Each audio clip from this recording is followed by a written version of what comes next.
eventful. Weapons is fresh and hell, even a little funny. Oh my God! Whoops! Look what I did. Oh my goodness. It's strange. It's not like anything you've seen. Stop, Dad! And it's very human.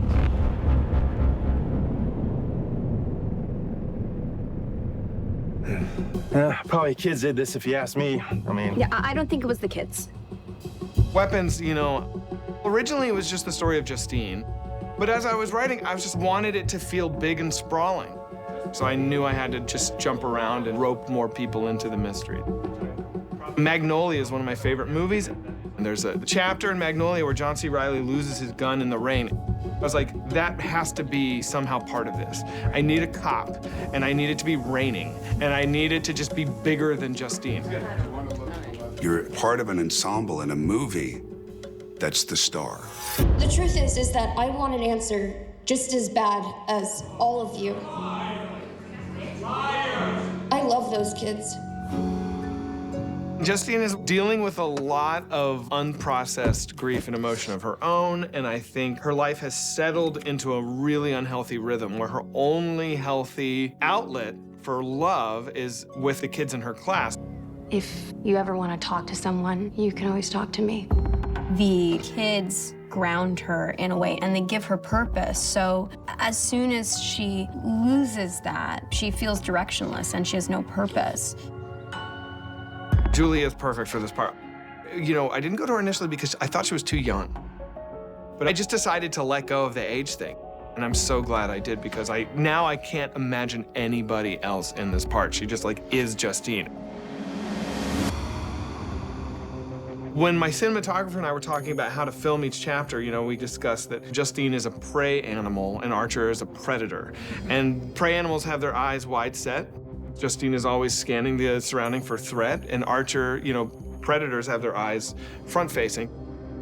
I see something that I don't understand at all.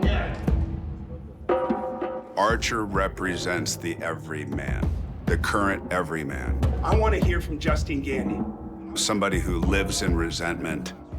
So whether he's right or he's wrong, however he deals with any situation is usually the worst way. So he's following Justine, who writes witch on her car. This fucking 50-year-old adolescent little bitch. And that's okay, because you need that. Archer represents that morning you wake up and you go, what the fuck is the matter with humanity? But there's moments where you see there's a form of humility that starts to creep in. When he thinks he sees his son in the bed, he kind of breaks down and he says, I'll be a better father. I really do want to say it all the time because I feel it all the time. Those are little moments of hope, and that makes him a good guy. I can get down on my knees and thank God every night that I have Josh Brolin in this movie. Every time he steps on the screen, I'm like, holy fuck. It's Josh Brolin saying the dialogue, and he's killing it. I know all of this comes from the fact that you care, but you have to realize you aren't a parent, you're a teacher. It's a part that I haven't really played before with Marcus. He's the principal of the school, and he's there to hold things down, and he's very much by the book. I mean, what does happen when 17 kids disappear? All eyes are on you. All eyes are on the school. Okay, now that kind of thing is really not called for. And the relationship with him and Julia, he likes her, he cares about her, but you know, she's a bit all over the show. Then when Gladys takes control, it's like boom. He becomes one of her weapons.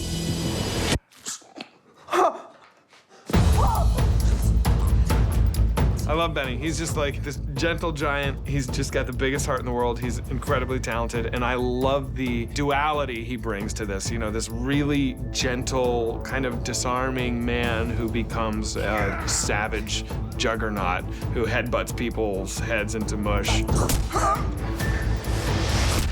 It's great. I mean, he's a blessing. Julia.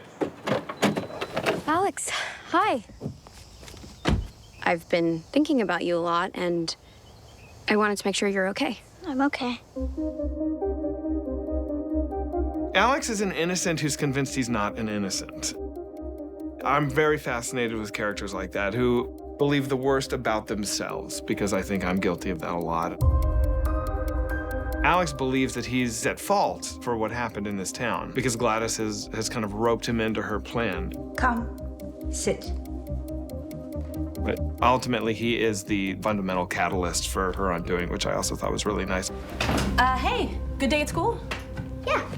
Alex seems to have a great relationship with his parents, and he probably has friends, but he doesn't seem like outgoing. He seems kind of shy. But I can tell he's very caring because he like wipes people's chin and stuff like that later in the movie. And that's his bully too, so I'm like, wow, he's very nice. One, back, and two, back. That's stage one. Here's what I love about Carrie as an actor is that he's super sharp. Action. Call action, he is just in the zone. He looks great, he looks terrified, he looks somber. He's whatever I need. And then you call cut. Woo! Take me back! And he's like a goofball 9-year-old kid bouncing off the walls. I have the power! It's weird. He's just like, he just clicks right in. Oh, thank you so much. My name is Gladys. It's so nice to meet you. Oh! I did not know about Gladys when I started writing this movie. I think I was probably in the shower or something, and I was like, it kind of snapped.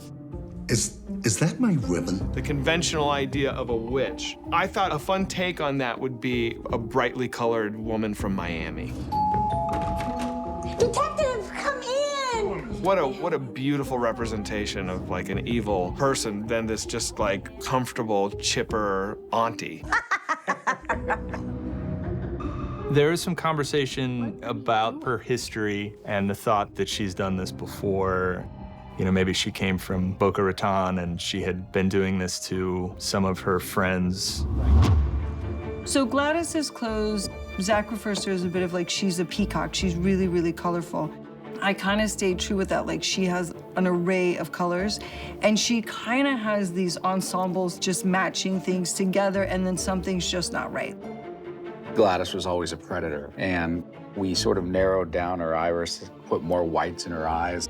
That gave her much more of a bird-like look, and then we gave her these teeth that sort of dropped the gums down and made small little sort of beady baby teeth. Who made the complaint?